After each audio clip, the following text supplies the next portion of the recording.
palavra aí para o Rodrigo e o Dr. Petros. Obrigado, Dr. Brunelli. Boa noite, pessoal. Carlos, obrigado aí pela introdução. Boa noite a todos também. Acho que falou tudo já, não tem mais muito o que falar, na verdade. Que bom que bastante gente pôde comparecer, mesmo aí com as notícias caóticas que a gente teve essa semana, né? E espero que esses fóruns sejam bastante proveitosos, eu tenho certeza que vão ser. A gente vai tentar colocar sempre assuntos bem objetivos e pertinentes com relação à realidade que a gente está enfrentando aí. O assunto do Dr. Petro certamente é um desses.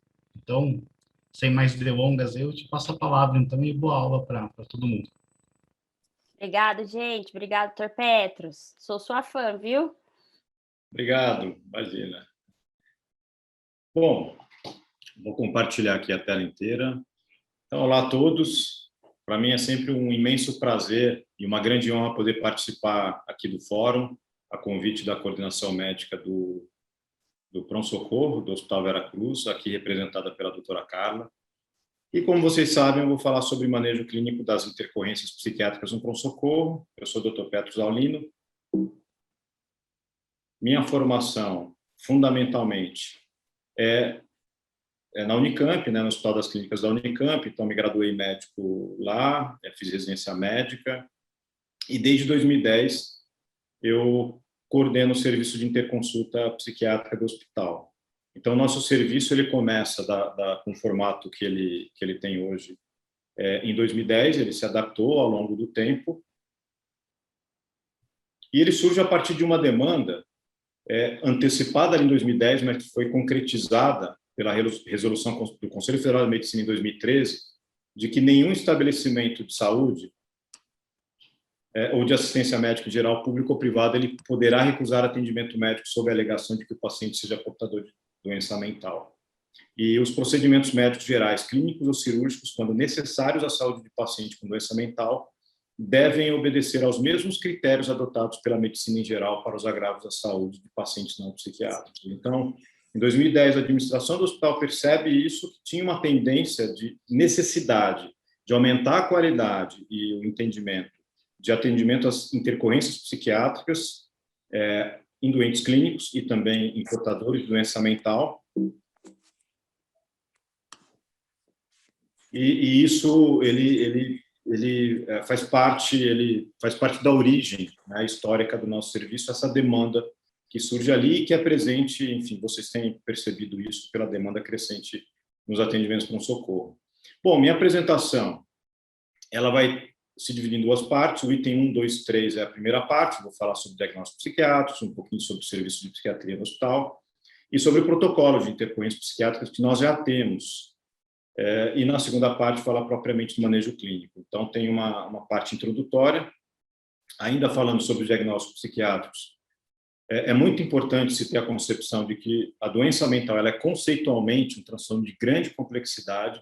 Existem vários fatores associados, não somente fatores psicossociais ou mentais, como se a mente fosse separada de um cérebro biologicamente ativo. Existem também fatores biológicos e, especialmente, precisamos estar atentos no ambiente de pronto-socorro com relação a esses fatores, porque nós erramos menos quando partimos da premissa de que a atividade mental ela é atrelada a um cérebro biologicamente ativo.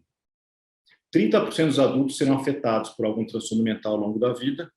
Então, transtorno mental da população é um tema quente, é um assunto relevante. 13% de todo o ônus por doenças no mundo se devem a transtornos mentais. Isso é equivalente ao ônus provocado por doenças cardiovasculares circulatórias. Vamos lembrar que ônus por doença é uma soma de anos de vida perdidos por incapacidade mais anos de vida perdidos por morte precoce ou prematura. Então, quando se soma essas várias perdas, né, de anos, por morte prematura ou por incapacidade, os transtornos mentais eles são responsáveis por aquilo que é equivalente a doenças cardiovasculares e circulatórias. Quando se pensa, né, quando se analisa exclusivamente os anos perdidos por incapacidade, os transtornos mentais são líderes no sentido de ônus por doença no mundo. 12% das pessoas vão necessitar de atendimento em saúde mental em algum momento da vida. Isso é dado brasileiro, isso é dado do Ministério da Saúde. né? Alguns podem considerar até uma estimativa conservadora, e 9 em cada 10 suicídios completos poderiam ser prevenidos por serem associados a transtornos mentais. Então, aí dá para se ter ideia da relevância dos transtornos mentais. Eu não poderia deixar de falar, ainda mais em tempos de pandemia, da relação entre Covid-19 e transtornos mentais, né? Esse é uma tabela a partir de dados de um estudo publicado no JAMA agora no fim de janeiro, então um estudo bem recente, se eu não me engano, com cerca de 7.000 pacientes. E nesse estudo foi avaliado fatores de riscos associados à mortalidade por Covid-19. Então, o primeiro fator de risco é bem conhecido, não é surpresa para ninguém. Idade é o primeiro fator de risco. A cada 10 anos, a partir da faixa etária de referência, que é 18 a 44 anos, quase que multiplica-se por 10 o risco relativo de mortalidade. Em segundo lugar, só perde para a idade, o segundo fator de risco só perde para a idade é a esquizofrenia, né, o transtorno do espectro da esquizofrenia. Só depois vem os outros fatores, insuficiência cardíaca, hipertensão, diabetes, etc., nessa análise feita e publicada no JAMA, né? Existem mais questões e indagações do que respostas para o momento. Por que os pacientes com esquizofrenia eles têm essa força de relação com relação à mortalidade? Acredita-se que seja algo ligado à biologia da doença, ou questão genética ligada à esquizofrenia, ou mesmo o uso de antipsicóticos, que, por exemplo, na interação medicamentosa com cloroquina, hidroxicloroquina, azitromicina, aumenta o risco de prolongamento do intervalo QT, torsades de points e, consequentemente, morte súbita cardíaca. Então, ainda não é muito claro qual é a resposta, mas, enfim, vamos ficar de olho, vamos ficar atentos, porque novos estudos devem surgir analisando isso. Eu também não poderia deixar de mencionar, tem surgido vários estudos nesse sentido, mas eu coloco aqui imagens sobre Covid-19 e neuroimagem, né, de grupo de pesquisa da Unicamp, então, da nossa cidade, Universidade Estadual de Campinas, um projeto em que entrou pesquisadores da Unicamp, da USP, da UFRJ, mas especificamente aqui foram analisados e acompanhados pacientes com Covid-19 leve, ou seja, pacientes que não foram hospitalizados, eram voluntários com Covid-19 leve. E essa amostra, de um pouco mais de 80 voluntários, nessa amostra se viu que os índices de ansiedade eram mais altos do que seria o esperado. A equipe esperaria, né, o grupo de pesquisadores esperaria em torno de 10%, mas tinha quase 30% dos pacientes tinham níveis clinicamente significativos de ansiedade, né, nas escalas que foram medidas. Também alterações cognitivas, como alteração de memória, alteração de atenção, concentração, e, concomitantemente, alterações de neuroimagem, né? Vocês podem ver que, principalmente no lobo frontal, áreas traçadas em amarelo significam diminuição de volume, áreas aumentadas são as azuis, provavelmente edema. Então, não se pode comprovar que tenha presença direta do vírus, mas é uma possibilidade, né? O grupo de pesquisa colocou como hipótese, não só esse grupo, mas outros grupos publicando, que o vírus pode chegar na região do lobo frontal a partir das terminações do nervo olfatório, né?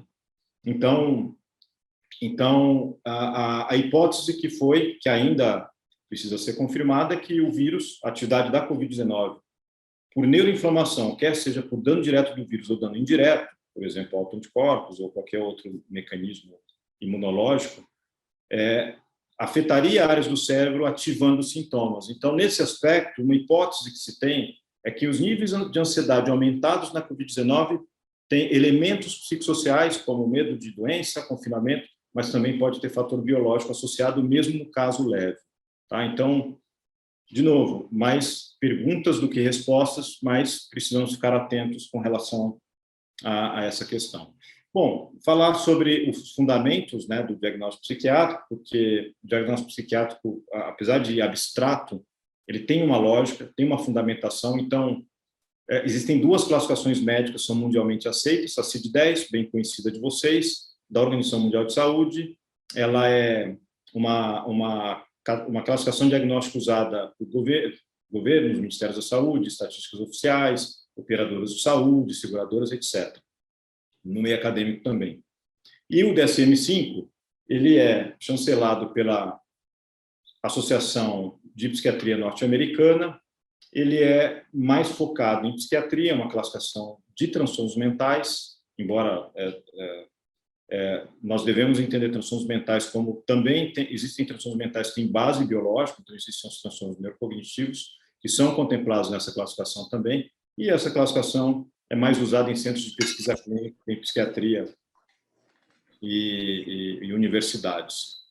Bom, conhecendo isso, eu destacaria, aí considerando a CID, os 5 primeiros grupos diagnósticos que tem, que vocês estão vendo aqui. Eles são os que mais geram demandas para atendimentos psiquiátricos no Hospital Geral.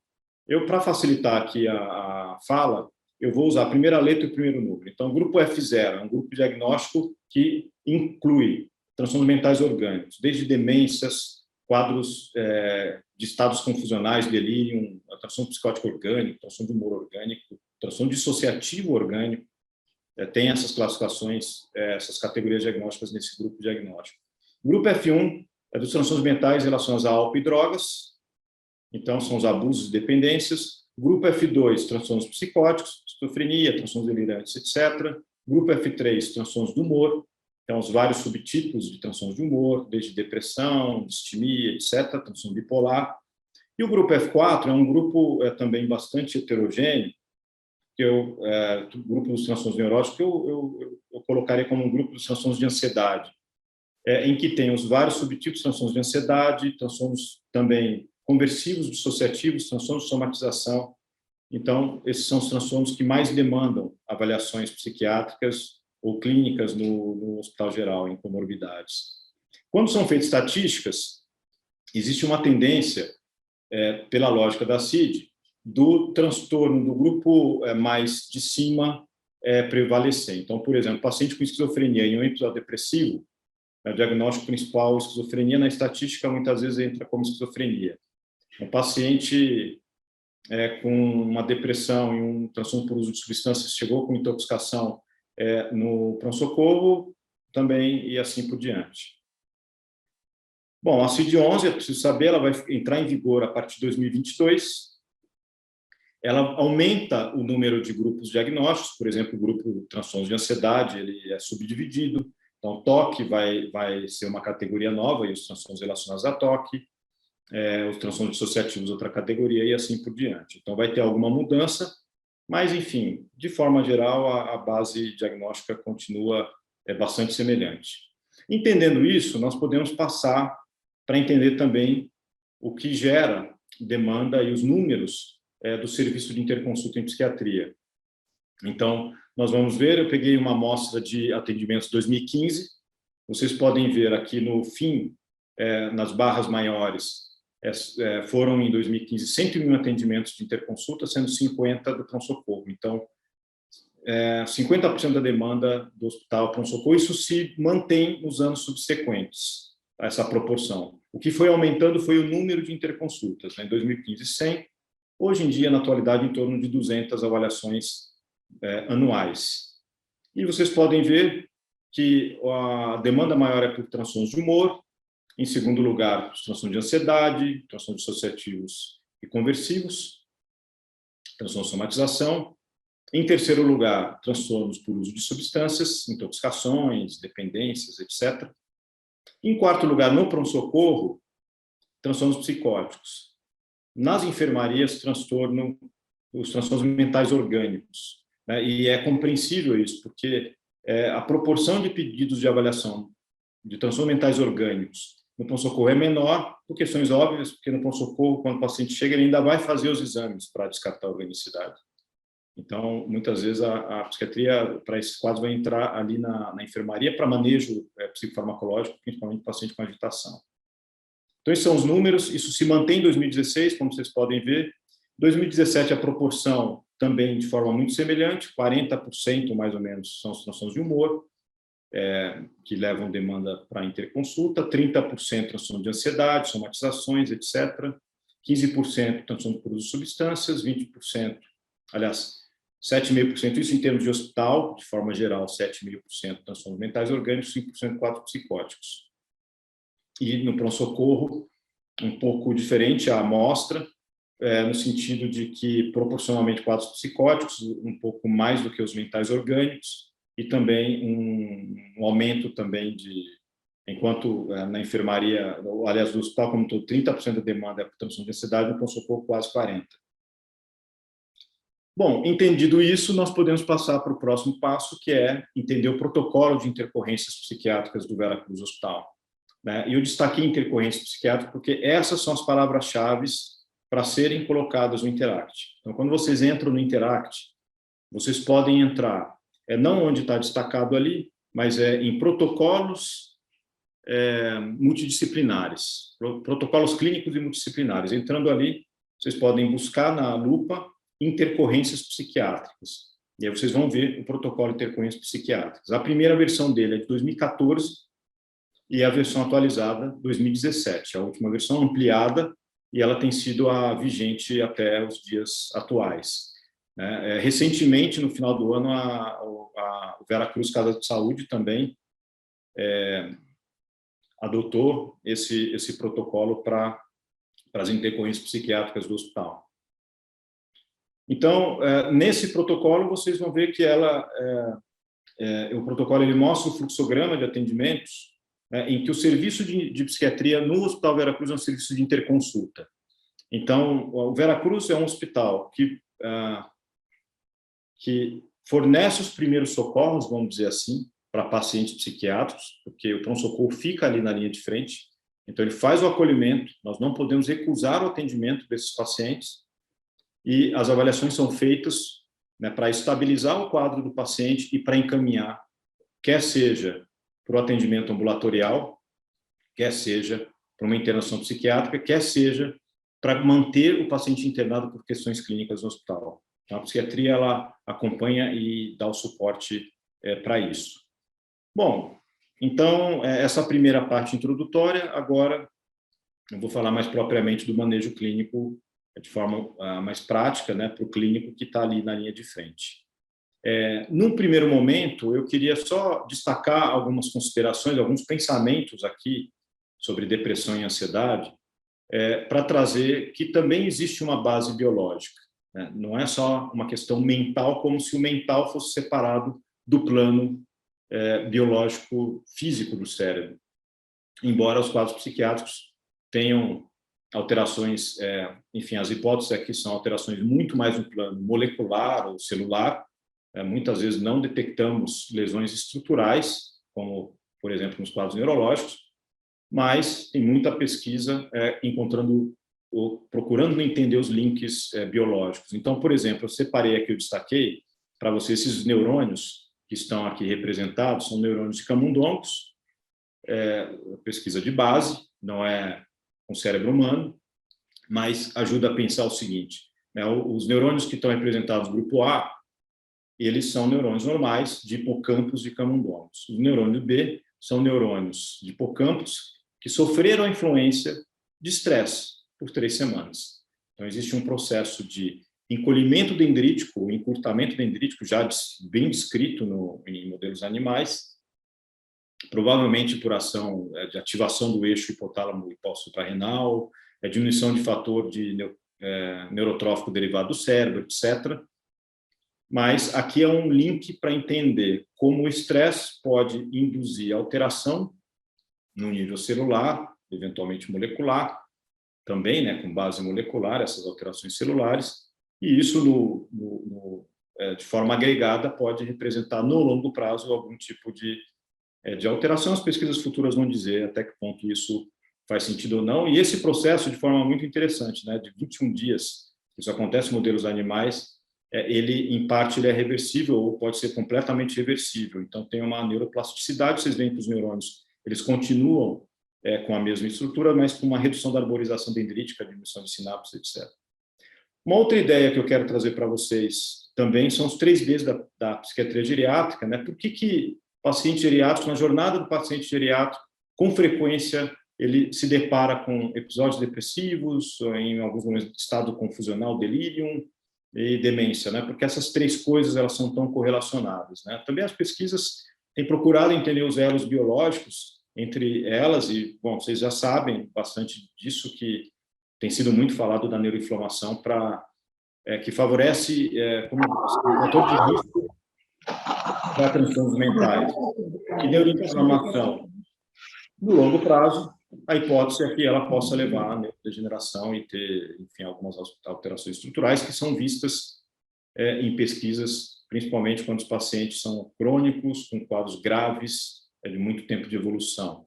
Tem muito debate, muito mais pergunta do que resposta sobre isso. Tem a questão também da influência dos medicamentos, mas, enfim, eu trouxe essas duas ideias mais para instigar que nós, como médicos, nós erramos menos quando nós partimos da premissa que mente e cérebro não são separados, os transtornos mentais podem ter, sim, uma base biológica também, apesar de nem sempre ela ser o fator causal 100%, mas tem uma influência também. Bom, dito isso, falando sobre a prevalência na depressão e os pacientes que vão chegar no pronto-socorro, 20% da população vai ter um episódio depressivo em algum momento da vida, e a ansiedade é a comorbidade mais frequente, né? E mais de 50% dos pacientes com transtorno depressivo maior têm níveis significativos de ansiedade.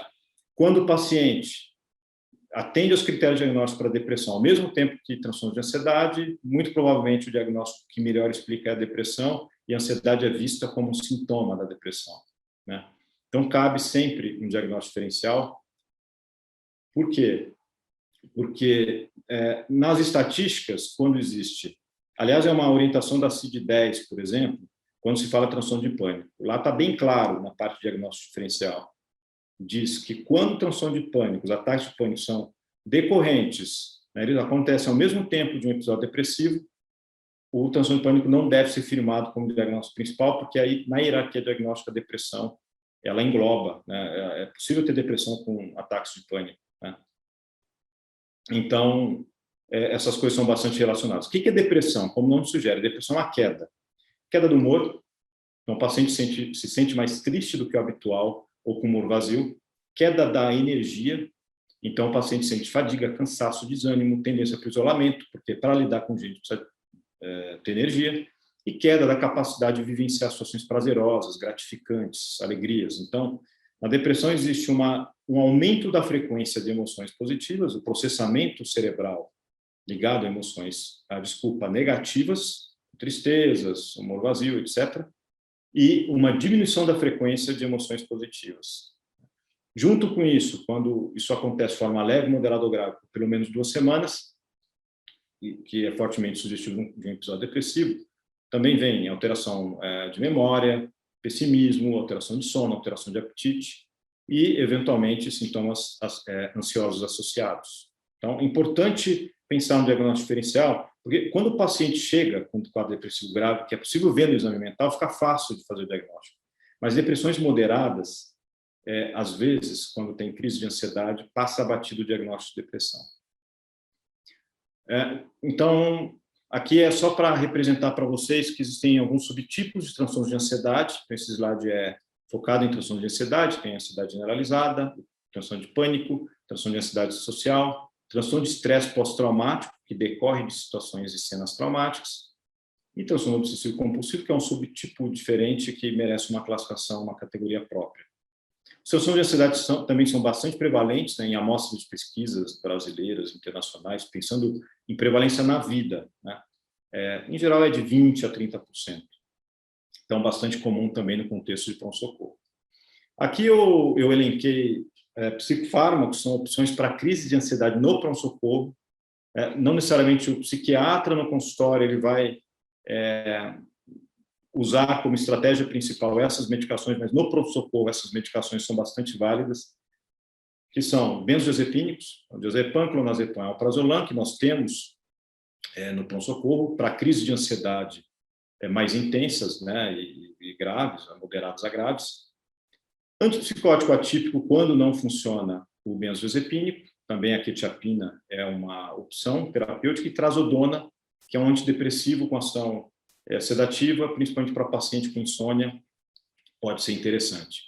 Lembrando que o que diferencia essas medicações não é só a farmacodinâmica, que é o mecanismo de ação. Então, benzodiazepínicos são GABAérgicos. Quetiapina vai ter uma ação sedativa mais antihistamínica e tem mecanismos complementares que eu não vou entrar em detalhe aqui para não alongar a nossa apresentação. E trazodona também é outro mecanismo de ação. Então, farmacodinamicamente tem mecanismos de ação diferentes, mas, sobretudo, no pronto-socorro, eu penso que a farmacocinética ela pode ajudar a diferenciar. Por exemplo, diazepam e clonazepam têm meia-vida longa. Então, se o paciente está numa crise de ansiedade num final de semana, ele não vai trabalhar e você precisa sedá-lo de forma com medicamento com meia-vida longa, pode ser interessante. Agora, no meio da semana, à noite, o paciente tem todas as chances de controlar da crise de ansiedade, ele pode, talvez, trabalhar no dia seguinte.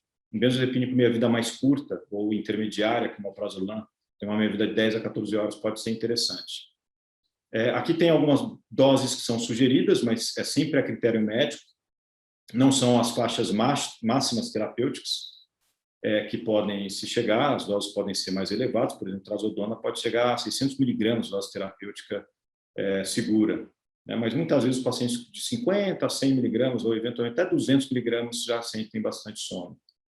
Então, essas são as medicações que precisam ser consideradas no escopo do pronto-socorro para crises de ansiedade mais intensas. Eventualmente, injetáveis para agitação psicomotora mais grave, eu vou falar logo adiante sobre isso. De onde o slide anterior ele é fundamentado? Fundamentado em revisões e meta-análises mais recentes, em que continuam considerando, com base em publicações, que os benzodiazepínicos são a primeira escolha para tratamento de fase aguda de crises de ansiedade mais intensas. Talvez a única exceção, o único subtipo de crise de ansiedade que seria uma contraindicação relativa para benzodiazepínicos seria TEPT, função de estresse pós-traumático. Meta-análise mais recente considera que talvez um antipsicótico ativo possa ser mais interessante, porque os benzodiazepínicos poderiam fortalecer memórias traumáticas, ainda não se compreende muito bem isso ainda não é uma unanimidade na literatura, mas meta-análise recente considerou isso e com uma boa base de fundamentação.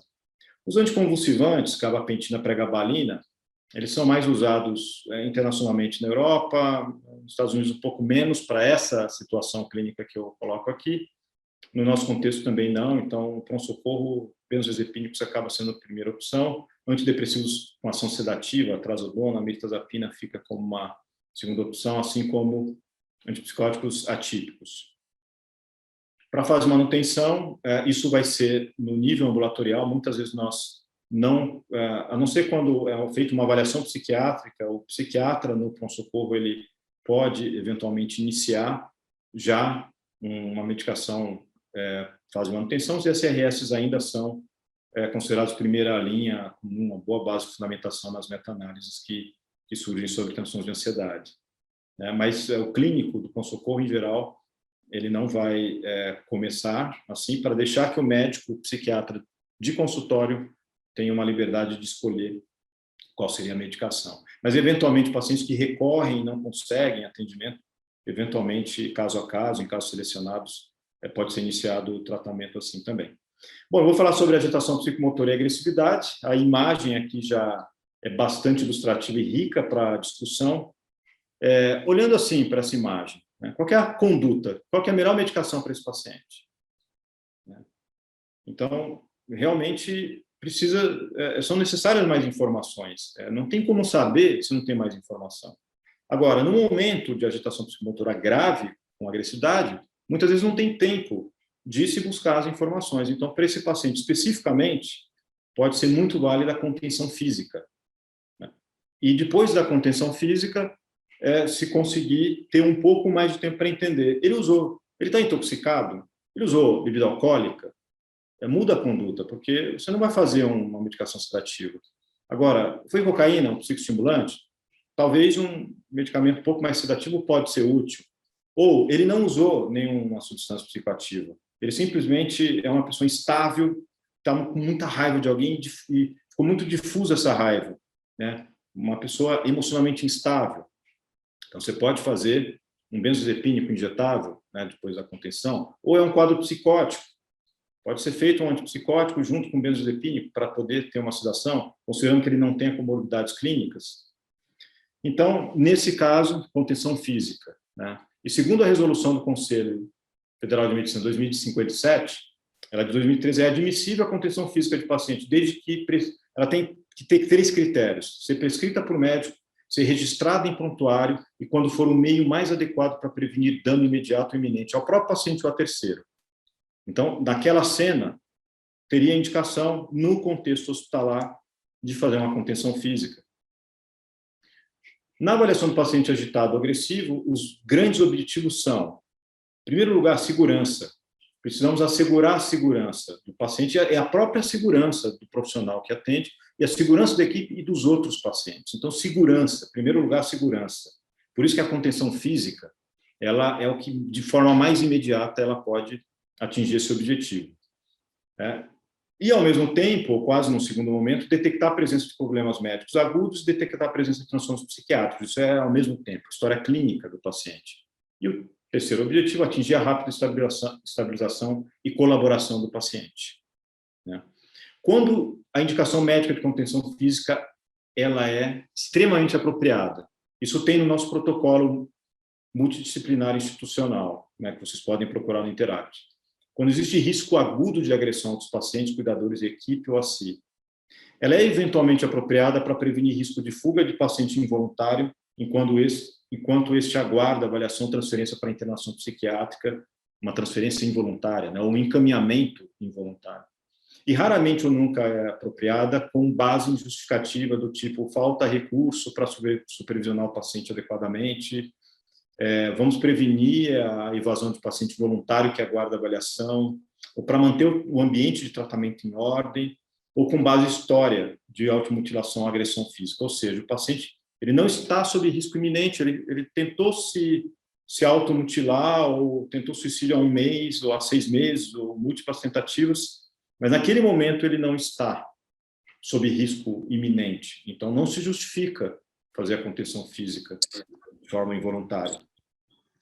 As intervenções na agitação psicomotora. Eu comecei falando da contenção física, mas ela é a última opção, só que em momentos de muita gravidade, ela deve ser considerada por uma questão de segurança, mas existem intervenções iniciais que são preferíveis, evidentemente. Intervenção verbal, respeitosa, não provocativa, ela é preferível. A medicação voluntária, muitas vezes é possível conversar com o paciente, e falar, olha, puxa, nós podemos ajudar você com uma medicação para ajudar a sedar um pouco mais, ou eventualmente medicação injetável.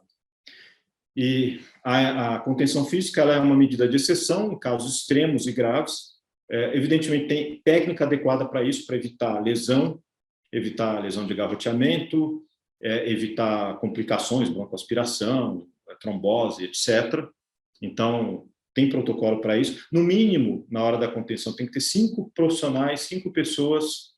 É muito lógico isso, porque tem que ter uma para cada membro e uma para fazer a medicação injetável, porque se um membro fica solto, a situação é muito insegura para o paciente, para os profissionais de saúde, ou eventualmente para outros pacientes e acompanhantes. Então, precisa no mínimo 5 pessoas para poder conter. Enfim, e também nós temos protocolos sobre isso, que tem mais detalhamento sobre a técnica e reavaliação periódica, no máximo a cada hora, etc. Existem alguns sinais de alerta para pacientes que não estão agitados ou agressivos, mas eles dão sinais que podem ficar violentos de forma iminente.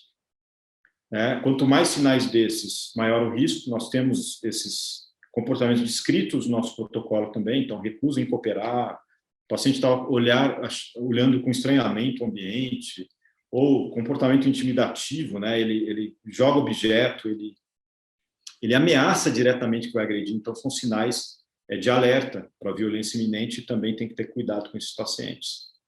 Na medicação desses pacientes, a escolha de medicação deve levar em conta a história clínica, o modelo médico de atendimento, precisa de informação. A agitação psicomotora não é diagnóstico, a agitação psicomotora é uma condição associada a vários diagnósticos diferentes, então é muito importante entender o subtipo, qual é o diagnóstico para poder direcionar melhor a medicação, e é muito importante, a depender do momento, das informações do quadro clínico, escolher medicação com base na rapidez da ação do medicamento, ou se vai ser oral ou intramuscular, duração da ação, efeitos adversos, ou eventualmente até qual é a preferência do paciente, se esse paciente tem condição, né, se é uma agitação moderada, grave, que precisa de medicação, mas o paciente não está agressivo, às vezes ele colabora, então também dá para colher o histórico e considerar o que já funcionou, o que não funcionou. E esse é um algoritmo que tem no nosso manejo, tem um protocolo que também no Interacto vocês podem procurar, que é manejo farmacológico da agitação psicomotora grave. Basicamente, eu vou falar que esses losangos que vocês veem aqui, eles são bifurcações nesse caminho do algoritmo para definir medicação. Então, o primeiro losango ali, ele vai basicamente definir se é uma agitação psicomotora grave, em que outras medidas não funcionaram, então vai precisar de medicação injetável. Primeiro losango é intoxicação por substâncias ou não? Porque, se for, tem protocolos específicos para cada substância. Álcool é uma coisa, abstinência alcoólica, delirium tremens é outra, intoxicação por cocaína é outra, e assim por diante, ou outras drogas, assim por diante. Então, não tendo intoxicação, o próximo losango tem delirium ou não? Tem flutuação de nível de consciência e de orientação. O paciente tem momentos de desorientação, ou ele está sempre orientado? Se ele está sempre orientado, provavelmente quadro psicótico, então você vai com antipsicótico, ele vai para um lado do algoritmo que vai propor haloperidol com benzodiazepínico de ação sedativa. Enfim, considerando também que tem algumas populações especiais, né, que são grávidas, tem que ter cautela, isso tem que ser discutido caso a caso, idosos, etc. Agora, se o paciente tem flutuação de nível de consciência, haloperidol, evita-se benzodiazepínico e assim por diante. Essa tabela é uma tabela para fundamentar por que, com base na farmacocinética, por que determinados medicamentos injetáveis no pronto-socorro na agitação psicomotora grave. E, em geral, essas medicações podem ser usadas com combinação. Então, haloperidol com midazolam, haloperidol com diazepam, alguns médicos, alguns colegas apreciam, têm experiência e gostam de usar, haloperidol com prometazina e clopramazina com prometazina. Isso é uma combinação que tende a ficar mais em desuso, mas ainda é usada em alguns serviços de urgência e emergência psiquiátrica, por isso que eu menciono aqui. Mas o haloperidol não tem uma ação tão sedativa intramuscular. Assim, as variáveis que são importantes são em quanto tempo atinge o pico plasmático, qual que é a meia-vida, para ter uma ideia de quanto tempo o paciente vai ficar sedado, e biodisponibilidade. Porque se você faz uma medicação intramuscular, você quer que aquilo chegue e atinja a corrente sanguínea tanto quanto antes. Então, a melhor combinação nesses aspectos é haloperidol com midazolam. Ou, eventualmente, se o paciente tem alguma contraindicação para antipsicótico, midazolam.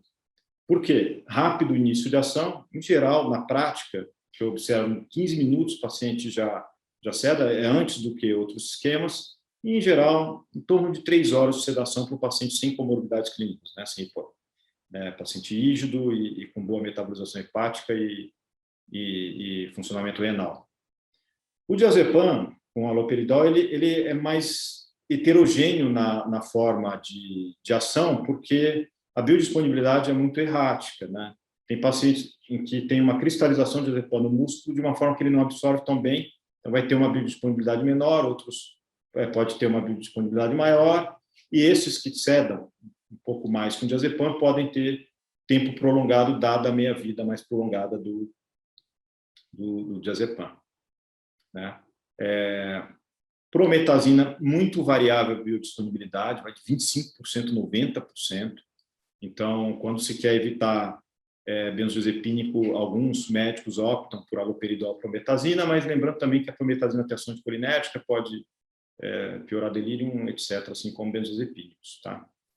Bom, de forma geral é isso. Tem que discutir caso a caso, e vai também da experiência do médico. E, para mencionar, nós não usamos, não faz parte do nosso repertório de uso de medicações, mas vocês precisam saber, porque na literatura médica tem estudos publicados, também são medicamentos que são usados em salas de urgência e emergência psiquiátrica, que são antipsicóticos, a olanzapina e a ziprasidona, né, que é o ziprexidilodon, que são as formas que estão disponíveis injetáveis, são antipsicóticos atípicos, e o clopixol fase é um antipsicótico com características típicas, também podem ser usados, mas tem considerações com relação à biodisponibilidade, principalmente com relação no caso do clopixol, meia-vida muito prolongada.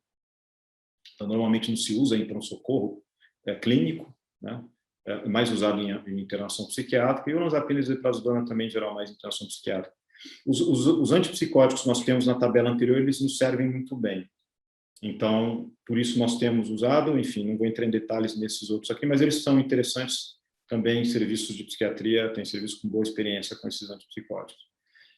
Bom, não poderia deixar de falar também sobre o manejo do comportamento suicida, segue o mesmo padrão médico de atendimento, o mesmo modelo médico, anamnese, exame de estado mental, exame físico, avaliar a condição clínica, identificar possíveis gatilhos para ideação suicida, planejamento ou própria tentativa de suicídio, identificar histórico, recorrência. Então, o primeiro objetivo é estabelecer suporte clínico. Esse paciente ele precisa ser estabilizado pela equipe da clínica médica, que muitas vezes tem um quadro de intoxicação, autointoxicação, que é frequente, ou enfim, algum outro método que possa requerer um cuidado clínico. E o grande objetivo é aumentar a segurança, né? Diminuir risco não somente psiquiátrico, mas risco clínico também. Num segundo momento, o psiquiatra vem com a avaliação de interconsulta para avaliar o risco psiquiátrico, definir o fluxo, se esse paciente vai para casa, se ele precisa permanecer internado no hospital por questões clínicas ou se é para ser transferido para internação psiquiátrica.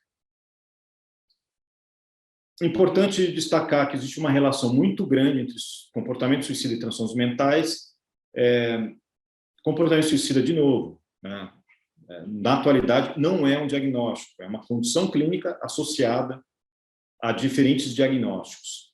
E, em primeiro lugar, é muito frequente transtornos de humor. Então, as depressões e transtornos bipolar são o grupo diagnóstico mais correlacionados em pacientes com suicídio completo.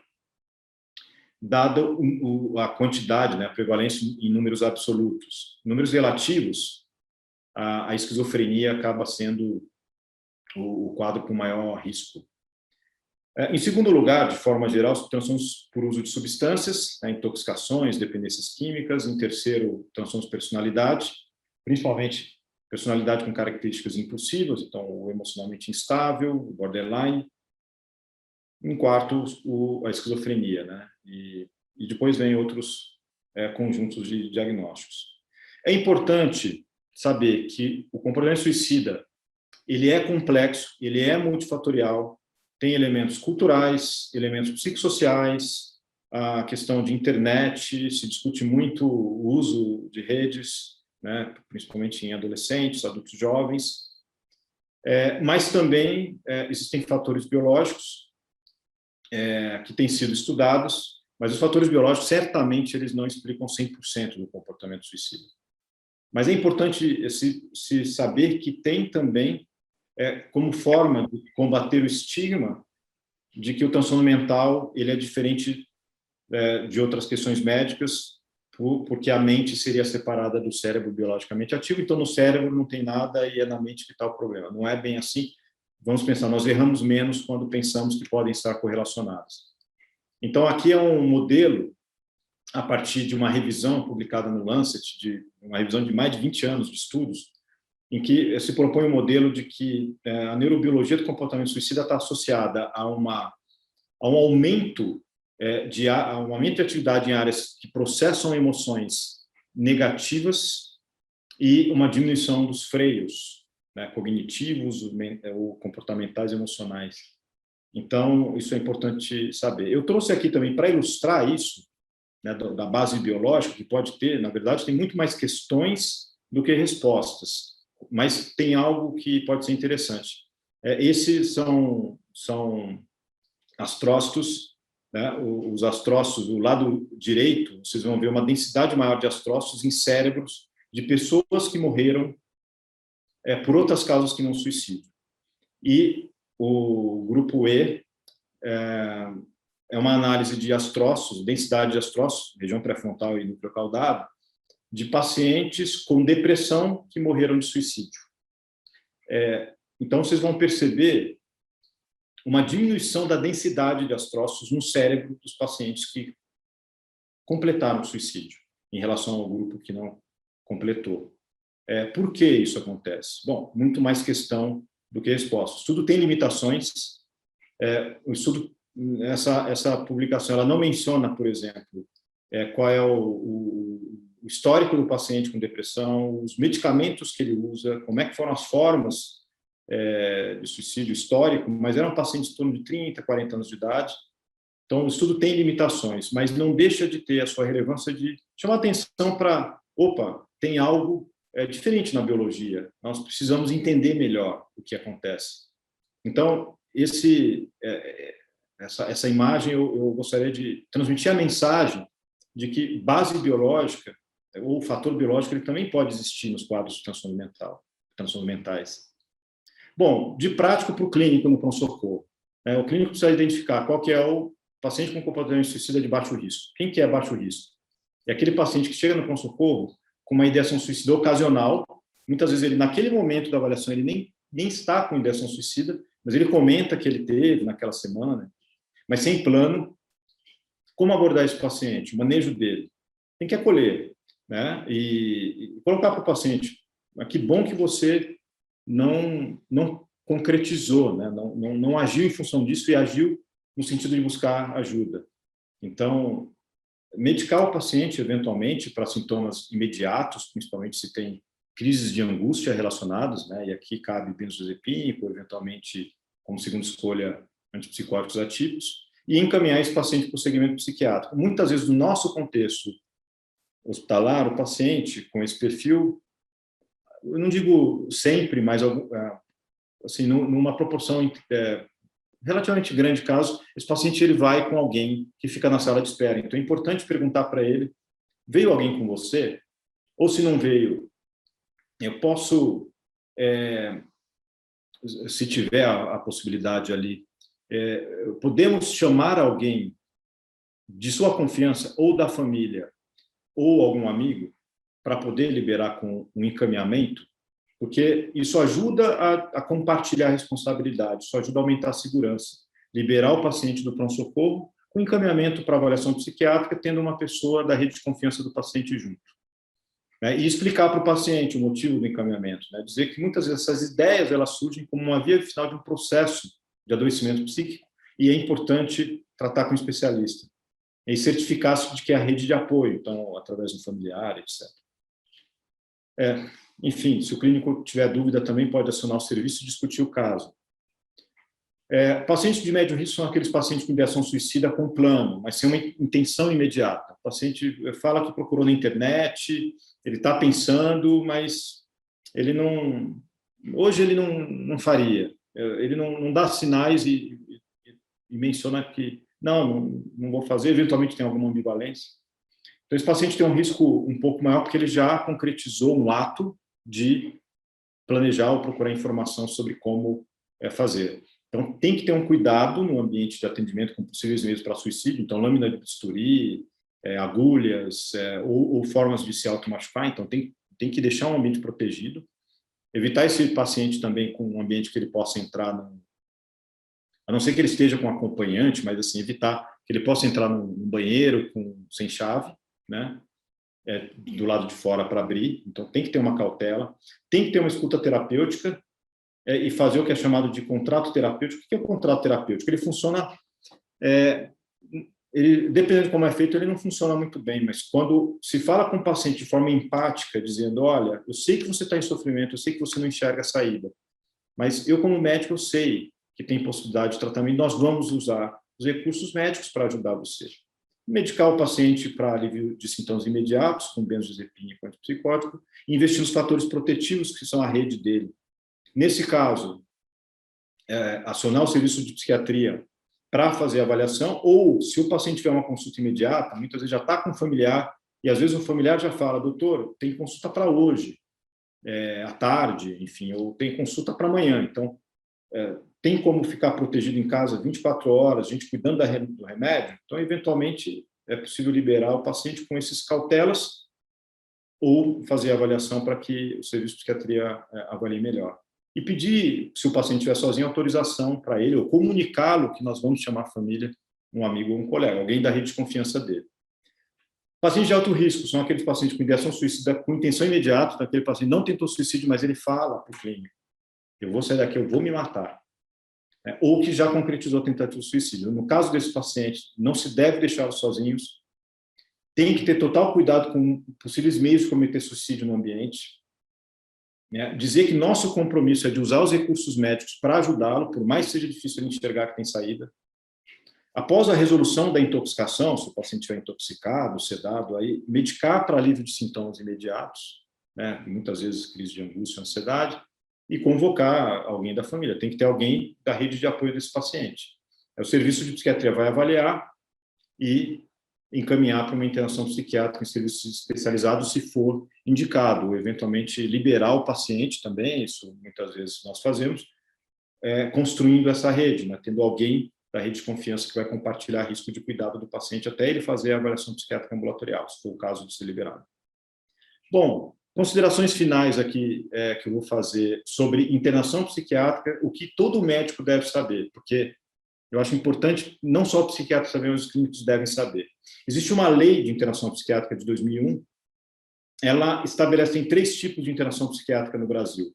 As 3 precisam de relatório médico, não necessariamente relatório de psiquiatra, é relatório médico. Sendo que na internação voluntária o paciente aceita, na involuntária o paciente não aceita, mas tem um terceiro pedindo, muitas vezes alguém da família, o responsável legal. E internação compulsória é quando é um magistrado. No nosso meio, mais comum, internação voluntária ou involuntária. Então, mas nas 3 precisa de um relatório médico fundamentando, tecnicamente, o porquê da internação. Nós precisamos saber, todo médico tem que saber que existem distinções entre internação psiquiátrica, estadia em casa de repouso e tratamento com unidade terapêutica, sem características de ambiente médico. São 3 coisas diferentes. Internação psiquiátrica e internação médica. Tem que ser em ambiente médico. Tem que ter médico 24 horas trabalhando no local. Tem que ter equipe pronta para sedar, conter o paciente, né? Tem que ter gente especializada para tratar quadros psiquiátricos graves. A estadia em casa de repouso, ela cabe para pacientes, muitas vezes com quadro inicial, pacientes geriátricos, mas ela não tem as características de uma internação psiquiátrica, porque muitas vezes não tem um plantonista 24 horas, é um outro estilo, um outro perfil. E como da terapêutica também, muitas vezes não tem um médico, muitas delas têm um psiquiatra ou um médico que vai uma vez por semana, então também não é um ambiente para internação psiquiátrica. Tanto isso é verdade que o Conselho Federal de Medicina, em 2015, ele publica um parecer dizendo o seguinte: os médicos, notadamente os psiquiatras, devem obedecer às leis e ao disposto nas resoluções, e tem as escritas, que estabelecem as regras para o atendimento em ambientes médicos seguros para assistência às doenças mentais, dentre eles dependentes químicos. As comunidades terapêuticas, conforme definição da resolução da diretoria colegiada da Anvisa, não são consideradas ambiente médico, portanto, não podem se inscrever nos conselhos regionais de medicina, nem ser consideradas seguras para as internações involuntárias compulsórias. E, destaque, vetando aos médicos a prescrição de sua indicação para o tratamento dos doentes mentais. Então, eu, enquanto médico, por um parecer do meu conselho, eu sou vetado a prescrever uma indicação de internação psiquiátrica, especialmente involuntária ou compulsória, em um ambiente não médico. Percebe a gravidade? E é muito lógico isso. Imagina você encaminhar um paciente, a partir do pronto-socorro, para uma clínica psiquiátrica, com base no seu relatório do pronto-socorro, que não tem um médico para validar a internação. Isso já aconteceu na prática, eu já vi situação desse tipo, e um mês depois a clínica ligar para o médico dizendo se ainda, ou a família ligar dizendo se ainda tinha indicação. E o médico se surpreendeu, o médico pronto-socorro dizer, mas tem que ter a validação do médico que assumiu no serviço, né? Mas era uma clínica com característica de comunidade terapêutica, ela não tinha uma rotina médica diária e 24 horas. Então, devemos estar muito atentos a isso. O paciente com doença mental, ele só poderá ser internado involuntariamente em função de sua doença, se em função de sua doença apresentar uma das seguintes condições: incapacidade grave de autocuidados, risco de vida ou de prejuízo grave à saúde, risco de autoagressão ou heteroagressão, risco de prejuízo moral patrimonial, risco de agressão à ordem pública. Isso está estabelecido na resolução do Conselho Federal de Medicina de 2013. Então, a lei é de 2001, sobre internação psiquiátrica, a lei federal, mas a parte técnica que se encaixa com a lei de 2001 só veio em 2013, esses são os critérios técnicos para a internação psiquiátrica involuntária, né? Ela é uma exceção, nós sempre evitamos, mas dependendo da condição mental do paciente, ela é necessária. Nós temos um termo que também está no Interact, na parte de termo de consentimento, que é um pedido de autorização para encaminhamento ou internação psiquiátrica involuntária. Ele tem 3 campos: um campo do responsável, né, legal, desse terceiro que a lei exige; o segundo campo, a declaração médica, certificando da indicação; e o quarto, caso esse terceiro desista do encaminhamento ou da transferência, ele pode a qualquer momento desistir e levar o paciente. Ele assina o termo de desistência. Em geral, esse termo é preenchido pelo psiquiatra, mas já aconteceu de forma muito rara ou esporádica do clínico do pronto-socorro precisar preencher sob orientação do psiquiatra, dependendo da condição que ocorre ali na observação do pronto-socorro. Então, por fim, as intercorrências psiquiátricas, elas são inevitáveis no hospital geral, precisamos manejá-las com o melhor conhecimento científico disponível. A proteção à segurança do paciente e dos demais deve ser prioridade no atendimento ao paciente com intercorrências psiquiátricas, não só ao paciente psiquiátrico, que é uma população heterogênea, mas muitas vezes o paciente com intercorrências psiquiátricas, ele está no hospital geral por ser um paciente ou cardiológico, ou clínico, ou neurológico, ou ortopédico, etc. Realizar diagnóstico inicial é fundamental para a boa prática. Não é necessário ir no subtipo específico do transtorno, mas é importante entender em qual grupo diagnóstico a história clínica do paciente melhor se enquadra, e o desenvolvimento e a aplicação de protocolos são muito importantes, bem como feedbacks a respeito dos mesmos. Isso deve ser um ato contínuo dentro da nossa lógica de aprendizagem organizacional. Então, é isso que eu gostaria de compartilhar com vocês. Eu procurei ser o mais condensado e prático possível, mas eu sei das dificuldades e desafios do tema.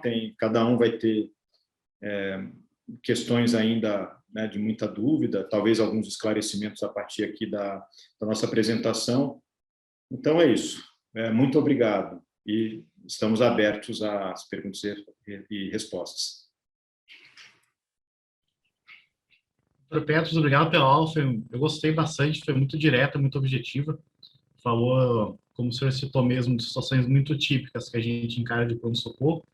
E, para mim, me ajudou bastante. Por exemplo, eu nunca tinha pensado em dar um alprazolam, por exemplo, para um paciente que tem uma crise de ansiedade na quarta-feira, porque tem uma meia-vida menor, por exemplo. Eu sempre dava, vou dar um diazepam mesmo, tal. Então, esses insights já de meia-vida, só isso daí, para mim, já valeria a aula.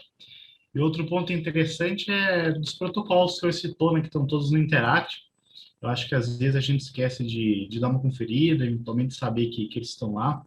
Também serve como fonte de consulta, né, para a gente conhecer, e também caso eventualmente a gente se apertar aí em algum manejo, né, alguma coisa mais específica, até antes de se precisar ligar para vocês, dar uma consultada nesses protocolos, né.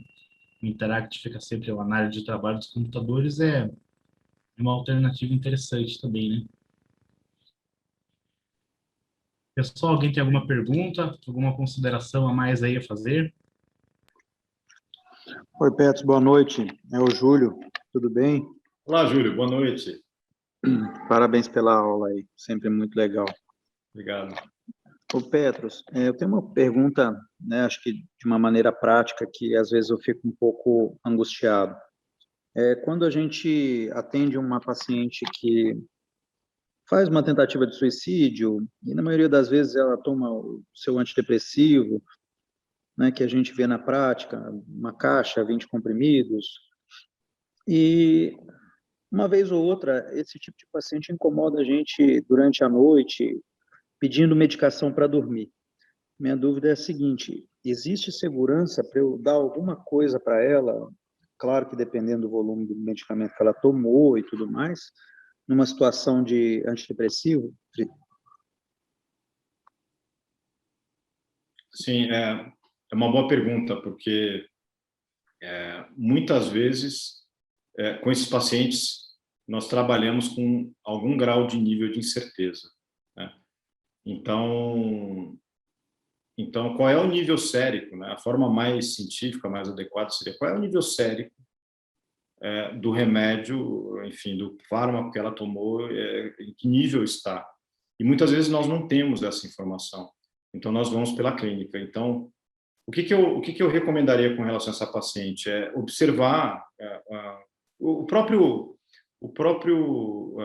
tem o Centro de Controle de Intoxicações, ele eventualmente ele faz sugestões com relação ao tempo de observação, isso leva em conta a meia-vida do fármaco.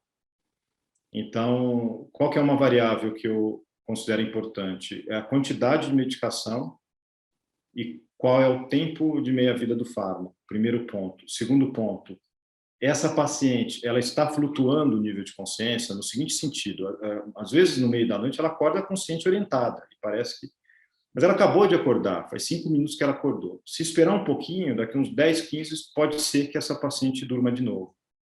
Então, entre o paciente estar 100% sedado e 100% alerta, tem uma zona cinzenta em que o paciente acorda, dorme, ou seja, ele flutua pela intoxicação. E às vezes é questão de ganhar tempo ou administrar um pouquinho de tempo para o paciente voltar a dormir. Agora, tem pacientes que realmente já têm algum grau de tolerância com relação à medicação de longo prazo, né? E mesmo numa intoxicação, mesmo numa quantidade maior de medicação, o paciente fica alerta. Enfim, supondo que o paciente tenha tomado na manhã ou à tarde e está em observação, de madrugada está alerta e ficou alerta o dia todo.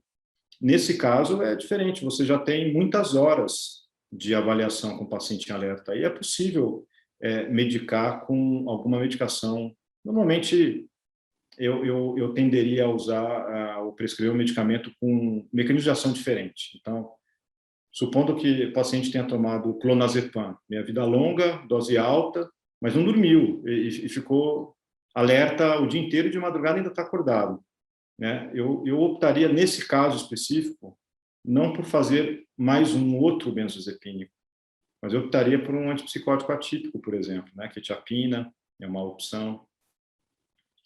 E dá para titular, né? A dose de quetiapina ela varia de 25 miligramas. Normalmente, os pacientes que nunca tomaram podem sentir sonolência de 25 miligramas a 100 miligramas, né? Os pacientes não psicóticos, não com esquizofrenia em agitação psicomotora, no surto, né? No episódio psicótico com agudização. Então, pacientes não psicóticos, em geral, têm resposta com doses menores, mas é possível chegar a quetiapina, ela tem dose segura até 800 miligramas, então tem uma margem bastante grande ali para poder medicar via oral, considerando que esse paciente é um paciente que pediu a medicação, vai aceitar um medicamento via oral. Então, Obrigado, ajudou bem. Não sei se ajudei, tá bom. Ajudou sim, muito obrigado, Pedro.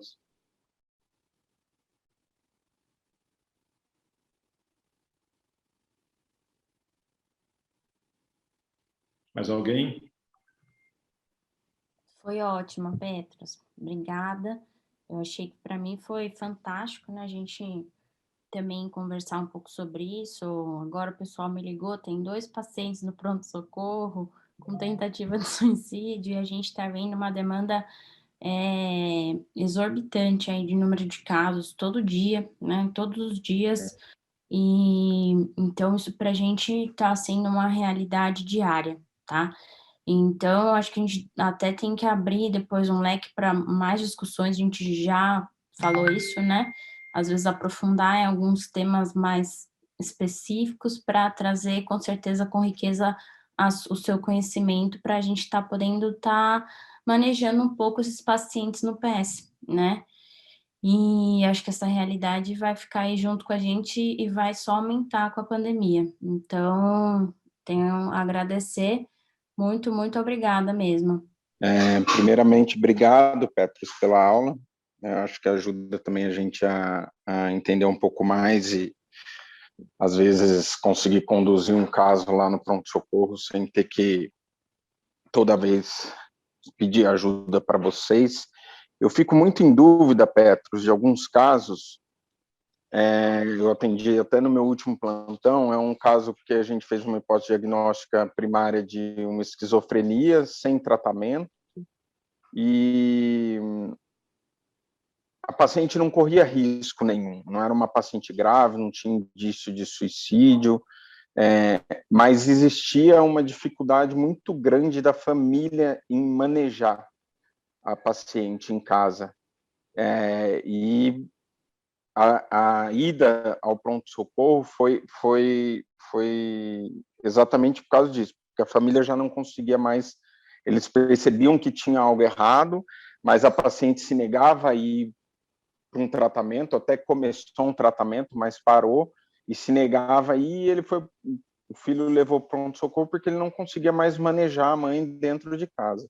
Eu fico em dúvida o que a gente tem que fazer nesse momento, se a gente pede uma avaliação para vocês, para ver para o dia seguinte, ou se a gente tem alguma coisa para fazer lá no pronto-socorro para poder encaminhar esse paciente para vocês depois. Os quadros psicóticos, eles são um grupo que tem desafios muito frequentes, né, com relação à adesão. Então nós precisamos ver o pronto-socorro como sendo uma parte de um sistema de saúde que tem sua complexidade. Então, o pronto-socorro ele tem um papel, as clínicas de internação psiquiátrica, os serviços de internação psiquiátrica têm um outro papel, os consultórios médicos em psiquiatria têm outro papel. Existem clínicas que também fazem hospital-dia, né, que o paciente passa o dia e vai para casa e durante a semana tem um papel, em geral são clínicas de internação psiquiátrica, também tem esse recurso. Então, nós temos que entender que o pronto-socorro ele vai ter limitações, porque pacientes psicóticos, né, com esquizofrenia, que precisam de tratamento a longo prazo, que não tem uma situação de risco iminente para se justificar uma internação psiquiátrica involuntária, não é no pronto-socorro que nós vamos conseguir resolver essa questão, mas o pronto-socorro ele tem um papel, né, porque por algum motivo a família foi para lá por um processo de esgotamento, e o paciente muitas vezes não tem um insight para isso. O ideal, eu diria que no pronto-socorro, fazer um encaminhamento para avaliação psiquiátrica e para que o médico de consultório, né, o de ambulatório, ele possa fazer a sequência de longo prazo do tratamento, porque uma das coisas que vai precisar ser discutida no caso de uma paciente com baixa adesão ao tratamento é antipsicótico injetável de depósito. E isso nós não fazemos no pronto-socorro, é um recurso que nós não vamos ter, porque nós não vamos dar o segmento de longo prazo.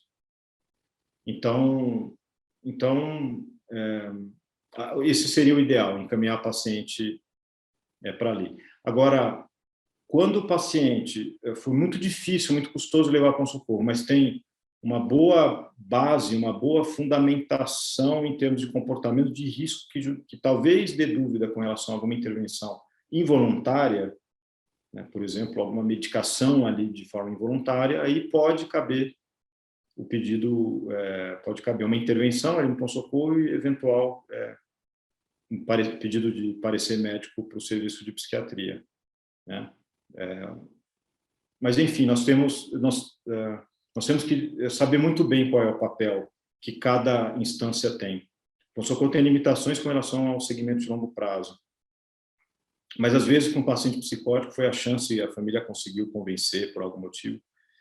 Nesse caso específico, acho que seria muito interessante entender como é que a família convenceu essa paciente a ir no pronto-socorro.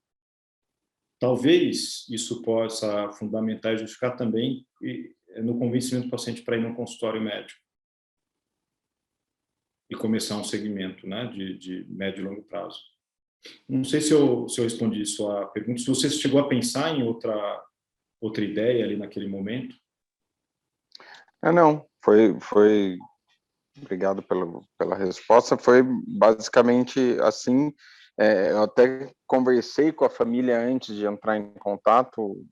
Na verdade, quem estava de plantão naquela noite era o Fernando, agora eu esqueci o sobrenome dele também, mas eu já tinha orientado mais ou menos isso e acabou que foi basicamente isso que aconteceu. Mas são casos que ela estava lá, até não estava contra gosto, ela foi porque eu tentei confrontar até algumas coisas da realidade que ela insistia em falar para os filhos que estava acontecendo, que não batiam com a realidade. Então, ela nem estava tanto a contragosto ali. Mas os filhos falavam que há mais de um ano ela tentou um tratamento, não levou para frente, mas acho que ajudou bastante. Obrigado mais uma vez, Petros, pela aula. São muito boas as perguntas quando elas são baseadas em casos concretos, né, casos clínicos, os casos desafiadores. Faz com que a gente pense, né, em encontrar soluções. E tem casos que realmente nos dão uma sensação de alguma impotência, né? Mas, de forma geral, o pronto-socorro ele tem um papel ali naquele momento chave de sofrimento do paciente e alguma função importante que muitas vezes o médico que está ali ele não consegue perceber ou achar que fez algo, mas para aquela família ou para aquele paciente foi importante o atendimento. Obrigada por tudo, doutor Petros, não tem nem o que falar. Eu só tenho que agradecer, gente. Uma ótima noite a todos. Venha mais vezes aí, doutor Petros. Pode deixar que a gente vai... Eu estou dentro. Beleza. É um prazer muito grande e enorme poder estar aqui com vocês, compartilhar conhecimento de psiquiatria, discutir casos, e, enfim, representar a nossa equipe que tem buscado estar presente nesse momento tão delicado que é de pandemia. Obrigado, o prazer foi nosso, com certeza. Até mais, boa noite. Boa noite, gente.